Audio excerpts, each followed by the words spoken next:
Yo, what's up guys? JT back here with another video. This is Model Railroading the Southwest. So this here is part 3 to the Modern Travel Center by Walthers.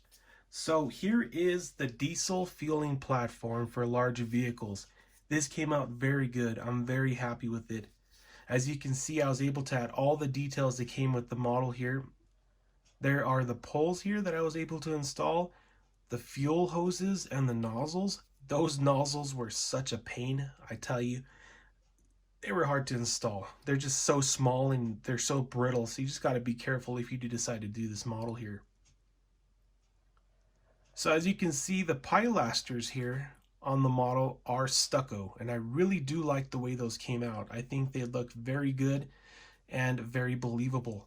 So another thing that I wanted to note is that I had the fuel hoses and the nozzles sticking out over here, and that is for a semi-truck, just to simulate the semi-truck fueling up.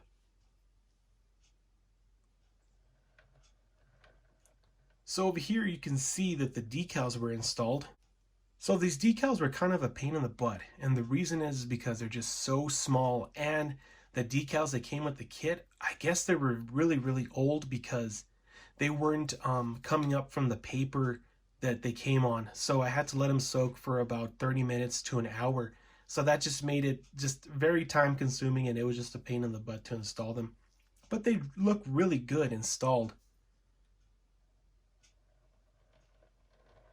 So one thing about this model here is that I left the roof off here. It's not secured.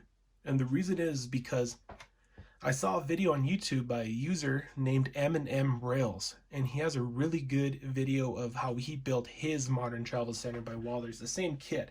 But what he did was he installed some LEDs through the top right here from Woodland Scenics. So what he did was he didn't put the center I-beam in, and he just left it out, and he installed a square tubing of styrene here, and that's what I'm going to do. So I left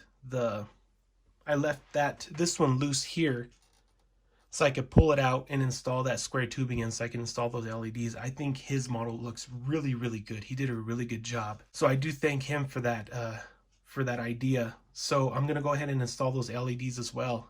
So this here is the other fueling platform, and this one's for smaller vehicles, such as, cars and smaller trucks, like pickup trucks and stuff. So this one's pretty much the same as the other fueling platform. The only thing that's different is that this one has one less fueling pump. So I'd like to note here is that I left one of the hoses and fueling nozzles out so that it could simulate fueling another vehicle as well. So I was able to install all the details on this one as well. One thing that I did not show you on the other model is that this one came with security cameras as well. So you can see that there's a security camera on the two outer poles, which looks really cool.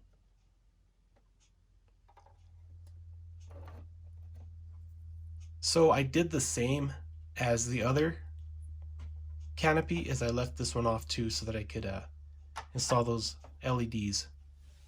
So that's pretty much it for these fueling stations right now. I'm going to go ahead and put them on the layout, and then I'm going to go ahead and show you guys what it looks like all put together. Well guys, after 40 plus hours, I was able to get this model done, and it looks really good. I'm very happy with the results. I think it came out amazing. It's not 100% done. All I need to do is print up the signs and the logos. So like I said, it's going to have a Allsups logo that's going to go over the front door of the convenience store. And also, I really like the concept about truck stops having like restaurants and stuff like that. So I'm going to decide to put on the left hand side of the convenience store, I'm going to go ahead and put a Village Inn sign there. So it's going to be like an Allsups / Village Inn convenience store. So I think that's going to be pretty cool. Also on the canopies, I need to put the Valero signs on the canopies to show what kind of gasoline is being sold there. But I think the weathering came out very good. I'm very happy with the way it came out. So the way I did that was I did not get the AIM weathering powders in time. I mean, they did come in, but they're in Albuquerque, and I'm 2 hours away from there. So I decided to use a Tamaya weathering powders, and I did show that in the Hobby Lobby video what I got there.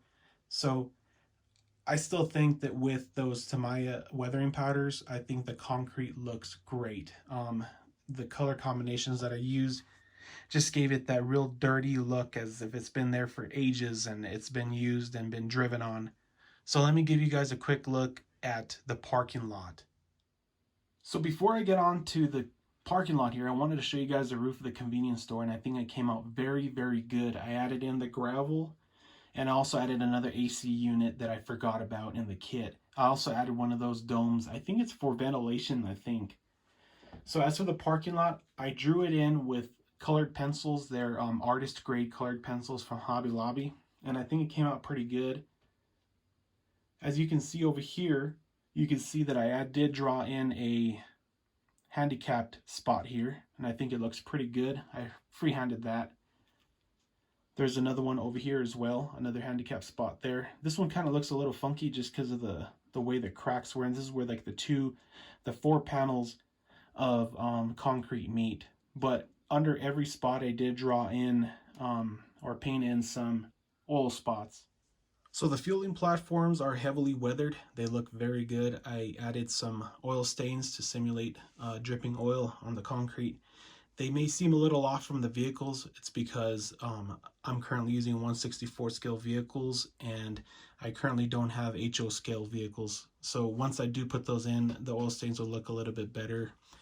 They just seem out of place. As you can see, the Dodge Charger Daytona there is getting fueled up. I really like that I was able to bend and move those fueling hoses to simulate vehicles being fueled up. But I really do like the way this fueling platform came out. I love the way those pumps look with the decals on. It just looks very good. So the diesel fueling platform came out good as well. It's weathered just like the other one. That semi truck is being fueled up with the fuel nozzles as well. I'm not sure if you can see that in the video, but it does look very good. So I really do like the way this ice machine came out. It looks really good. It's a little weathered. I like the way the decals came out, and it looks really good against this building here. So overall, this kit was really easy to build, and it was easy to paint and put together.